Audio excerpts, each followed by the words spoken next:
नाशिकमध्ये लाचलुचपत प्रतिबंधक विभागाने भूमी अभिलेख कार्यालयातील भूकर्मापक अजय भानसिंग गुलाबसिंग परदेशी यांना 1.5 लाख रुपयांची लाच घेताना रंगेहात पकडले आहे।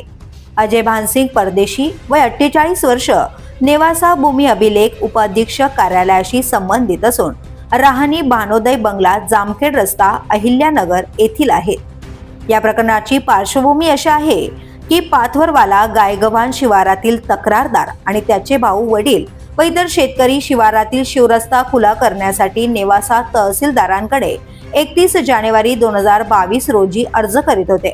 तहसीलदारांनी मोजणी आदेश देऊन खर्च अर्जदार शेतकऱ्यांनी भरावा असा आदेश दिला। या आदेशाविरुद्ध उच्च न्यायालयात दावा दाखल करण्यात आला आणि उच्च न्यायालयाने आदेश दिले की शिवरस्ता खुला करण्यासाठी मोजणीचा खर्च शासनाने करावा।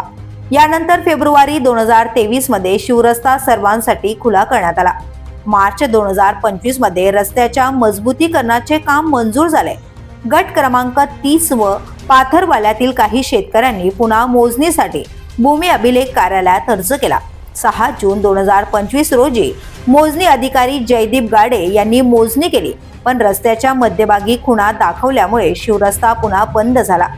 30 जूनला तक्रारदाराच्या भावाने पुन्हा मोजणीसाठी अर्ज केला। त्यावेळी भूकर्मापक अजय भानसिंग परदेशी यांनी स्वतःचा वैयक्तिक प्रभाव वापरून मोजणी पुन्हा करून देण्याकरता 3 डिसेंबरला 1.5 लाख रुपयांची लाच मागितली।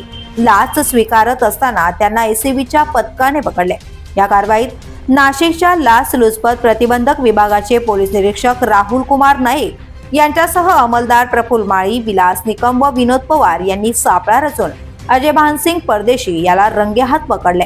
तपास नगरच्या पथकाचे पोलीस निरीक्षक राजू आल्हाट करत आहेत। या प्रकरणी नेवासा पोलीस ठाण्यात गुन्हा दाखल करण्यात आलाय। ही कारवाई भ्रष्टाचार विरोधातील यशस्वी प्रयत्न म्हणून नोंदवली गेली आहे आणि प्रशासनाकडून अशा प्रकारच्या प्रकरणांवर काटेकोर लक्ष ठेवण्याची आवश्यकता अधोरेखित केली गेली आहे। The police news bureau, Nashik.